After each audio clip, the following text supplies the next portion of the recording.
So nigga Boosie killed 9 people, went to trial for 5. Used a 16-year-old to kill 5 people, and this kid didn't make over $50,000. He paid $2,000 per hit. And people saying God on his side. You're a damn lie when he got a 15-year-old doing life in prison. And by the way, I helped work on that law to try to get this kid out. It's called JLWOP, juvenile life without parole. I went to Washington, D.C. over 4 or 5 times. We got it abolished, but you know what? They didn't make it retroactive for the boy Boosie used. So that's why this is personal to me, nigga. Yeah, you heard that right. After all these years of staying quiet while serving life without parole, and while Boosie walked out free, Marlo Mike is finally ready to speak just to get another chance at daylight. Once he does, the entire understanding of that Boosie case might shift in a major way. To see how we got here, we need to look at who Marlo Mike really was. He wasn't some grown street figure with decades of experience. He was a teenager from Baton Rouge, thrown into grown man street politics long before he understood how deep the game could pull him. His name was Michael Ng, but the streets called him Marlo Mike. And before his name ever got tied to Boosie, he was just another young person trying to make it through a rough environment. Baton Rouge in the mid-2000s was a serious pressure zone. Sets were clashing, the substance game was moving fast, and rappers like Boosie Badazz and Webby were putting the city in the national spotlight. But when you start gaining attention in the rap world while still being connected to the streets, you attract problems from people who want your spot, your money, or your name. Boosie understood that regular security couldn't protect him from the type of threats he faced. He needed people around him who understood the streets and wouldn't fold under pressure. That's when Marlo Mike came into the picture, whether he truly knew what he was stepping into or not. Back around 2005 to 2006, Boosie was rising fast with Trill Entertainment. Songs like Zoom and Wipe Me Down were everywhere, but behind the music was a whole other world involving street business, territory issues, and money moving behind the scenes. When someone is balancing rap success and street ties, they tend to pull certain people closer to handle things they can't be connected to directly. But here's what gets overlooked. Marlo Mike wasn't a hardened adult when he crossed paths with Boosie. He was a teen from a tough environment who ended up in a world far more dangerous than anything he should have been part of. The streets pushed him into situations he wasn't prepared for, and everything spiraled from there. And now, with him ready to talk, everything surrounding this case might be on the verge of changing. He was a kid, an impressionable young teen who probably grew up listening to Boosie's music, seeing him as someone who escaped the struggle, someone with money, status, and real influence.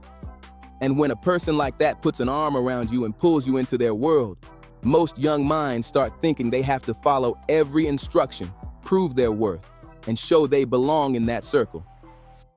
But this is where things take a turn into something far more serious. We aren't talking about one situation, not even 2 or 3. By the age of 15, Marlo Mike was tied to 9 different slayings. 9. Let that sit for a moment. This was someone who wasn't old enough to vote, couldn't legally buy cigarettes, couldn't rent a car, couldn't do anything adults do, yet he was acting like he had been trained for the streets his entire life. And what makes it even more disturbing is the money involved. Boosie was allegedly handing him just $2,000 per situation. $2,000. That's the type of money rappers blow on a random accessory, a night at the club, or an outfit just to post online. Meanwhile, this young teen was getting paid the same amount to take on something that would follow him forever. Do the math. 9 situations at $2,000 each equals $18,000 total. Marlo Mike didn't even clear 20 grand while damaging 9 families and putting his entire future on the line. That isn't even close to covering a decent lawyer if trouble comes your way. That's exploitation mixed with street pressure, and it shows how fast a young mind can get pulled into something they can't back out of. To a teen from a tough neighborhood, $2,000 probably felt like a fortune. That could mean a pair of Jordans, some new clothes, maybe helping his mother with rent. But what nobody tells young people is that fast money tied to violence comes with a long-term price that cash can never fix. Every dollar he accepted was another weight on his conscience. Every action he took added another memory he would have to carry for life. People in Baton Rouge were paying attention. The streets always notice patterns, but silence becomes the rule when fear and loyalty mix.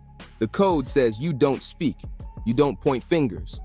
But privately, many already knew Boosie had a young shooter moving around him, and that teen's actions were shifting the entire landscape of the city, leaving an impact that would be felt for years. Rival crews, people who crossed Boosie Badazz, anyone who owed money or disrespected the circle. That's who was getting targeted, and Marlo Mike was the one carrying it out, all before he even reached the middle of high school. One of the biggest moments tied to him involved a man named Terry Boyd. He was slayed in October 2009, and prosecutors claim Marlo Mike was the one who pulled the trigger. They also claimed Boosie ordered it, and that Marlo Mike carried it out without a second thought. But that was just one moment. There were others, so many that when everything finally came to light, even people who had lived around violence their whole lives were stunned. The question on everyone's mind was simple. How does someone that young end up connected to 9 slayings? How does that happen without a single grown person stepping in and saying something is wrong? What rarely gets discussed is the mental weight this put on Marlo Mike. Yes, he was the one carrying out these acts. Yes, he was being paid. Yes, he was earning a reputation in the streets. But underneath all that, he was still a teen with a conscience. A young mind trying to act older than he was, but still carrying pieces of his humanity every day. When you rack up something that heavy before you are even grown, the pressure starts to crush you. Marlo Mike wasn't sleeping. That's not a rumor. That's not an exaggeration. While Boosie was in the studio working on music, going city to city, performing and living the rap lifestyle, this teen was lying awake at night replaying everything in his head. That's 9 families hurt, 9 parents burying their loved ones, 9 people whose lives stopped permanently. And all he had to show for it was a little money and a reputation he never fully understood. The guilt didn't just show up once, it sat on him day after day. He wasn't built for that long term. Most adults aren't, and he was even younger. When you grown and choose that life, your mind is fully developed. You can justify things to yourself. You can break it down in your head and keep moving. But when you're still a kid, you don't have the mental tools to handle that kind of trauma. His brain was still forming. His sense of right, wrong, pressure, fear, all of that was still taking shape. And while he was trying to make sense of who he was also carrying memories most grown men would crash under. Every night became a fight. Every time he closed his eyes, he saw faces. He heard sounds. He replayed everything again and again. And there was nobody guiding him through it. Boosie wasn't sitting him down to ask if he was all right or if he needed help. It was simple. Another name, another job, another payout, then move on. Marlo Mike stopped being treated like a human and was seen as a weapon, something to point at a problem and then set aside when finished. And the saddest part is he probably didn't even realize any of this while it was happening. He probably thought he was being solid. He probably believed he was earning his place in the circle. And then, what did he do? He walked into a police station and told the truth about himself. Yes, you heard that right. Marlo Mike went in and confessed. Not because he got caught, not because someone exposed him, and not because the evidence boxed him in, but because the weight of everything he had done was getting too heavy for him to carry alone. He couldn't live with it anymore. He needed to unload it, even if that meant spending the rest of his life behind bars. When that confession hit the streets, people reacted in all kinds of ways. Some called him a snitch, saying he broke the code, saying real ones never speak no matter the pressure. But others saw something different. They said this was a teenager who had been pulled in and used. They said this wasn't a grown man who fully understood the world he stepped into. And the truth is, Boosie Badazz was the adult in the situation. He was the one with money, influence, fame, and life experience. Marlo Mike was young, trying to prove himself, trying to gain respect, trying to stay close to someone he saw as successful. Think about the power dynamic for a second. When you are 15 and a rapper you admire, someone who made it out the struggle, tells you to handle something, your mind isn't trained yet to say no. You don't have the wisdom to step back and see the consequences. You don't have the foresight to understand how your life will unfold after that moment. All you see is the chance to matter, the chance to belong, the chance to feel important. And here's the part that still hits people in the gut. Boosie went to trial for 5 of those slayings. He beat the case, walked out, and went right back to making music like nothing ever touched him. Meanwhile, Marlo Mike got sentenced to life without parole.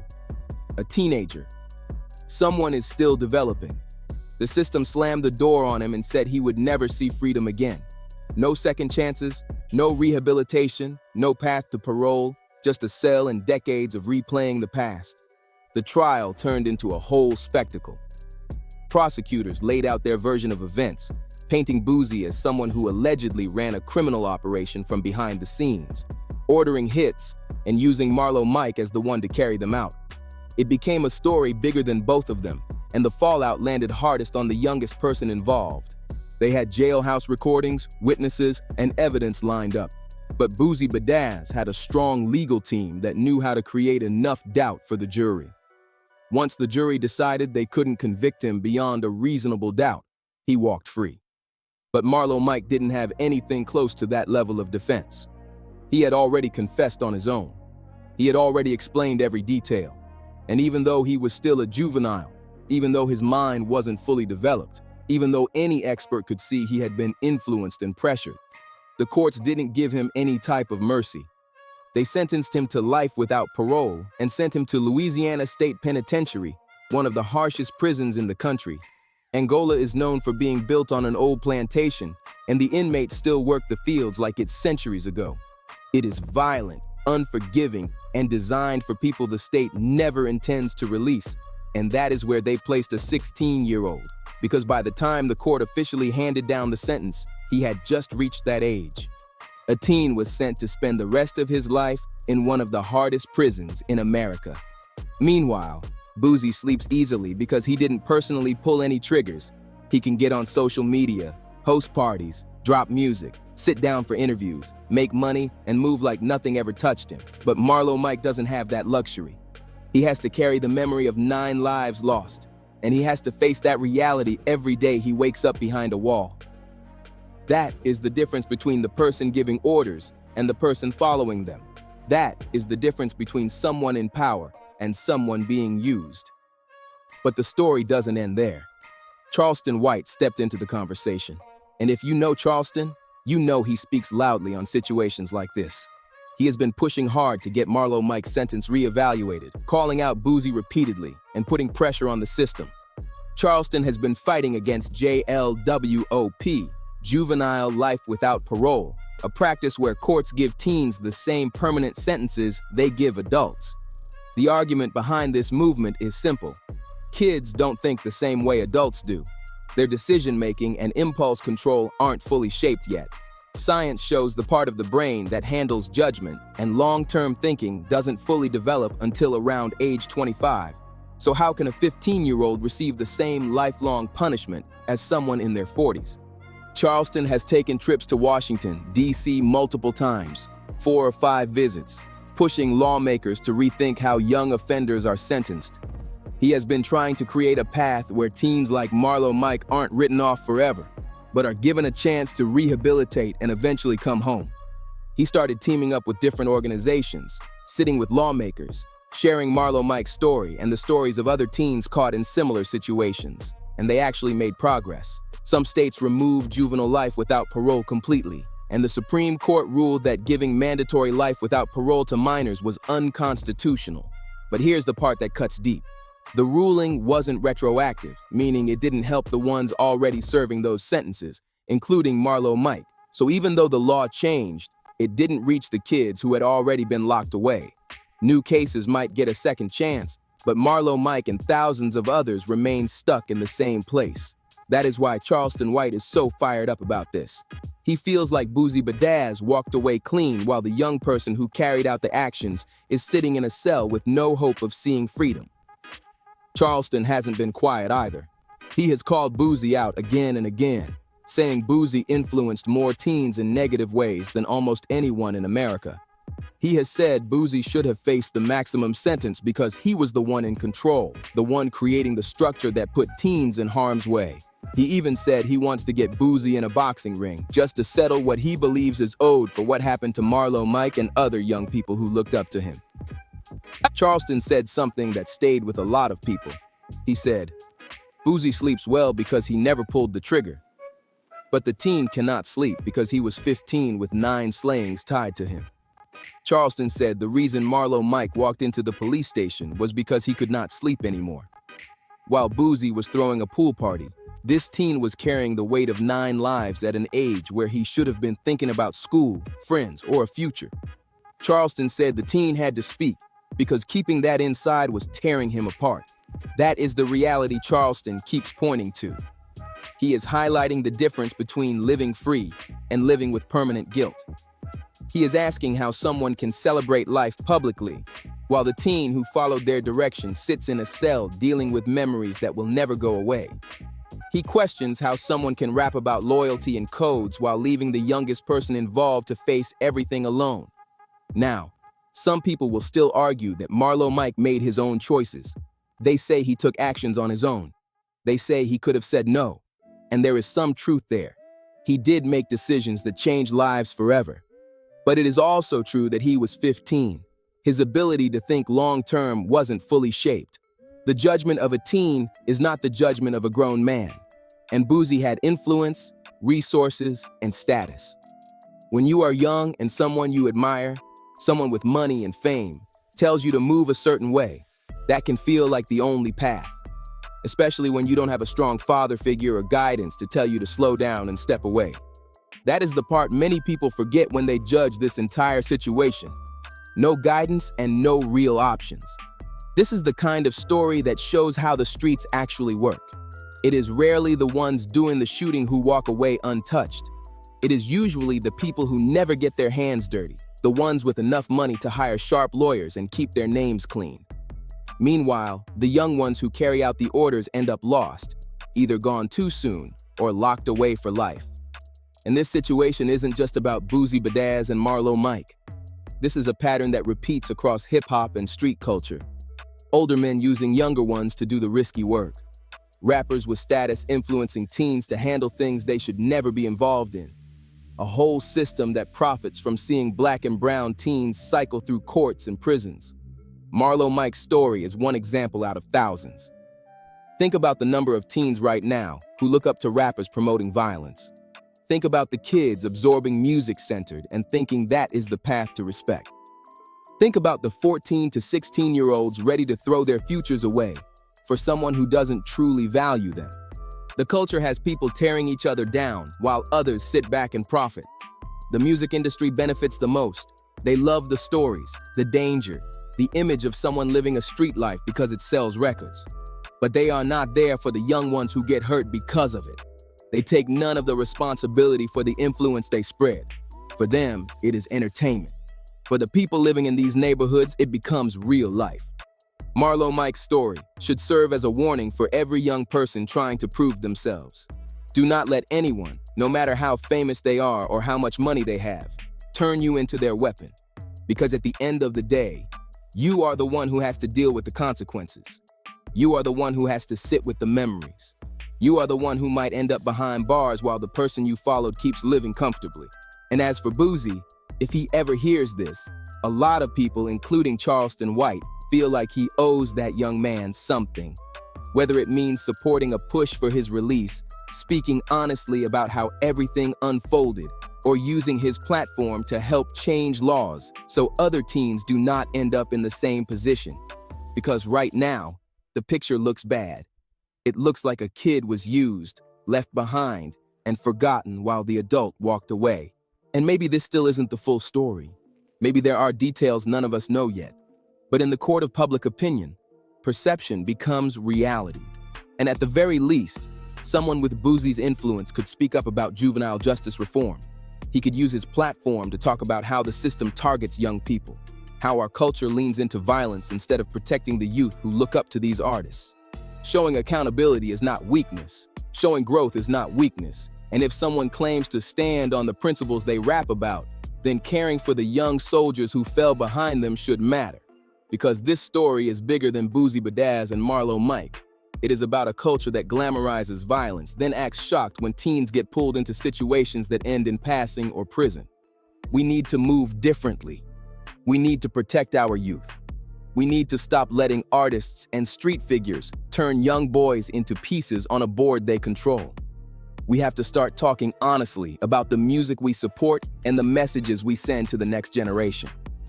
Accountability cannot stop at the teens who carry the actions.